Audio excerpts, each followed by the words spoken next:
Fala galera, Adriano Paiva aqui passando para você para dar mais dica, tá ok? E hoje a dica é sobre agachamento, ok?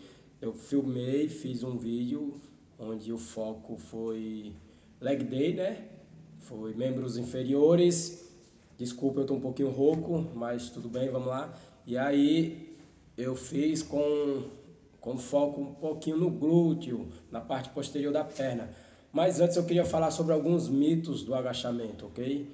Para a gente poder discutir, refletir. Muito mais do que ensinar, eu prefiro fazer com que a gente possa refletir sobre a melhor forma de fazer qualquer exercício, seja dentro da academia, seja na praça, seja no CrossFit, no funcional, onde você quiser, ok? Então, para isso, eu vou chamar um amigo meu chamado Oslo, que ele é especialista em osso, e aí ele vai poder falar melhor.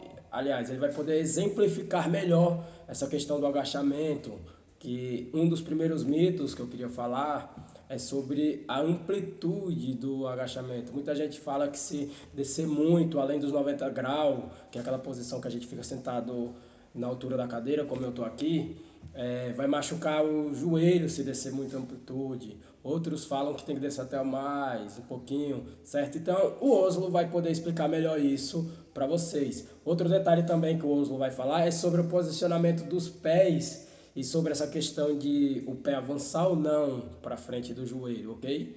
Então vamos lá. Oslo, vem cá, ó. Esse é o Oslo, galera. Aqui, meu amiguinho Oslo, especialista em osso, aqui com a gente, veio lá da China. Quem quiser, só é pedir lá nos sites, nesses sites são vários, né, que tem da China, então eu pedi esse aqui lá da China, o meu amiguinho Oslo, ok? Né, Oslo? Olha lá, vamos começar. Primeira coisa, o agachamento, que eu queria exemplificar, vou colocar a mãozinha do Oslo para cima, para a gente poder ver melhor aqui essa questão da parte dos membros inferiores, né, a bacia, o fêmur, a tíbia aqui, tudo mais, as falanges, o pé, tudo certinho, ok? De cara a gente já percebe pela própria estrutura óssea do corpo que as pernas precisam estar alinhadas na largura do quadril, ou seja, na largura do ombro. Percebe que descendo uma linha reta aqui imaginária, a minha angulação fica osso em cima de osso. Isso faz com que eu evite lesionar, certo, minhas articulações. Muito bem. Esse é um dos principais pontos do agachamento, onde eu vejo muita gente errando, ok? Eu posso falar isso um pouquinho porque, como eu sou professor de dança, então a gente, nos nossos experimentos de dança, a gente testa bastante movimento sobre amplitude, seja do movimento tanto de agachamento como movimento de outras articulações do corpo, ok? Então vamos lá. O pé levemente tem que estar abduzido, gente. Abduzido é um pouquinho aberto, ou seja, a gente abre ele um pouquinho para fora, porque isso faz com que ele aqui não vai poder exemplificar muito, porque a articulação do Oslo vai só para frente e para trás. Mas quando a gente abre, abduz o pé, abre um pouquinho, faz com que essa bacia e o trocânter abra um pouquinho, fazendo com que a gente tenha mais amplitude, tanto para descer no agachamento livre, quanto para fazer um leg press, ou então fazer um agachamento guiado. Isso vai me permitir eu ter mais amplitude no meu movimento. Se a gente estiver falando tanto de hipertrofia quanto de emagrecimento, eu preciso causar um tempo de tensão fisiológica no meu músculo, ok? Eu preciso manter esse meu músculo em estresse fisiológico para ele poder liberar os hormônios lipolíticos, que são os hormônios do emagrecimento, adrenalina, dopamina, GH, L-carnitina, ok? Tudo isso a gente consegue liberar durante o exercício, mas para isso eu preciso chegar em um nível de porcentagem de 60 a 90% do meu RM máximo, ou então do meu VO2 máximo, ok? Mas vamos lá para o agachamento. Ok, ó, eu vou fazer primeiramente o agachamento como todo mundo faz. Eu vou colocar o osso aqui na lateral para ficar mais fácil. Ó. Ele fica em pezinho, tranquilo. Deixa eu coisa aqui, ele fica todo em pezinho. Oh, ele fica em pezinho, tranquilo. O osso aqui está escorregando, mas ele fica em pé, certo? E aí a gente vai fazer os primeiros testes. O agachamento, suponhamos que ele esteja com a barra aqui. Vamos lá. E o agachamento que eu vejo, assim, muita galera fazendo, muito é até aqui, não é isso? que não pode passar o joelho da ponta do pé, não pode descer muito, senão vai machucar o joelho. Eu já digo de cara, gente, que quando eu faço assim, eu crio uma pressão muito grande na minha patela e nos meus meniscos.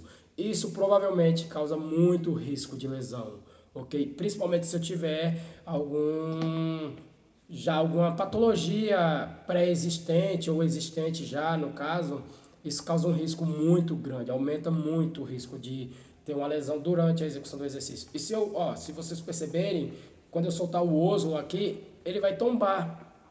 Ele não consegue se equilibrar, porque a estrutura óssea da gente, o quadril junto com a cabeça, com a coluna, com a torácica, com o externo, tudo isso vai fazer um peso além do que a gente já está colocando de contra-resistência, não é isso? Desculpa, porque eu estou rouco, mas vamos lá. Isso tudo faz com que eu tenha que exigir demais do meu joelho para me não virar para trás, para me não cair de fato com a barra, com tudo por cima de mim, ok? Então, ó, se eu tiver aqui prendendo os pés do osso, ele consegue, ó, mas mesmo assim o corpo já vai pendendo para trás, ó, sozinho, tá vendo? Ou seja, anatomicamente, biomecanicamente, esse tipo de agachamento é prejudicial para minhas articulações do meu osso, para as minhas articulações do isquiotibial, do fêmur, do trocânter, da minha bacia, além também de correr um sério pressão na minha lombar e consequentemente na minha coluna toda, ok?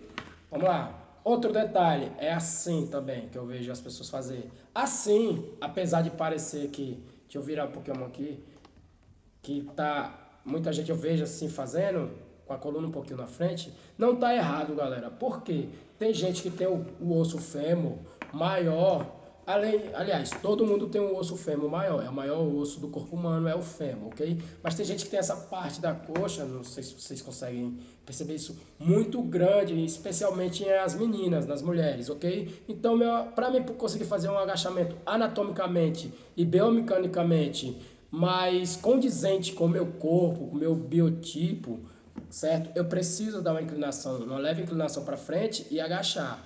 Veja, perceba que o próprio osso já vai se direcionando para frente à medida que eu vou abaixando. Se eu descer até aqui, o osso já consegue ficar equilibrado, ó.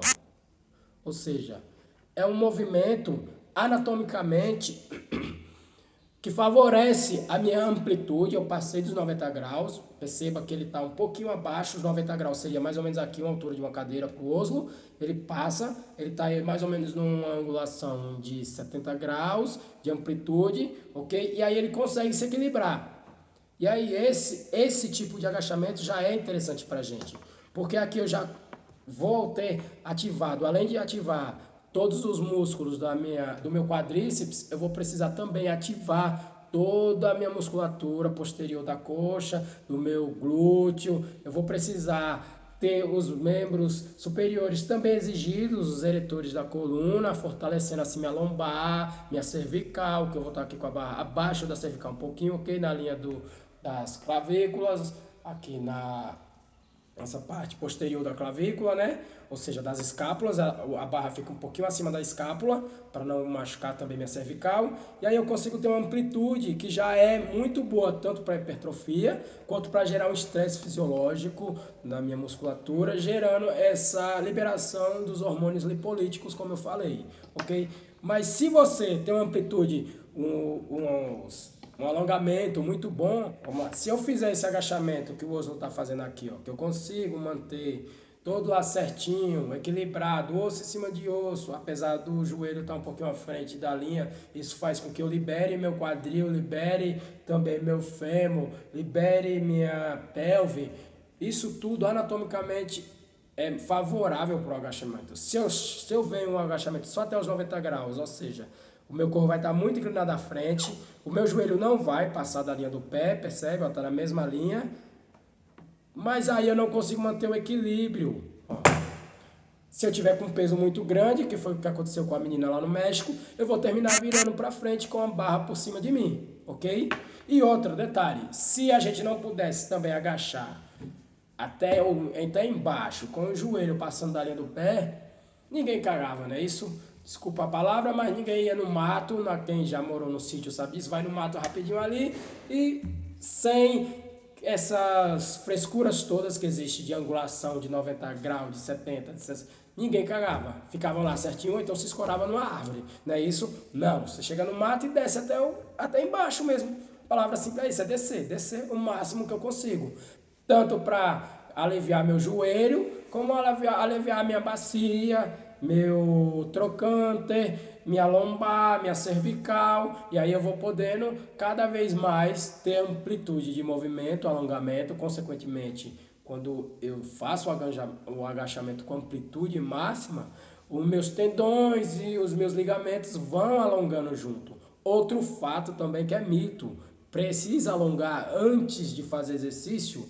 Não, a gente alonga já durante o exercício, galera. A gente alonga fazendo o próprio exercício, ou seja, eu coloco uma carga reduzida ou então faço um agachamento sem carga nenhuma para aquecer o músculo, para avisar o meu corpo que eu vou trabalhar aquela região. Eu faço um agachamento e eu já começo a mandar informação que eu vou utilizar essa parte, esses vão ser meus membros inferiores, e aí já começa a acontecer a ativação de sangue, ou seja, a gente já começa a promover pequenos estresses fisiológicos no meu músculo. Eu já começo a mandar informação lá para o meu cérebro que eu vou precisar usar o meu eixo hipotálamo, que vai liberar esses hormônios lipolíticos que vão me fazer tanto gerar hipertrofia quanto emagrecimento.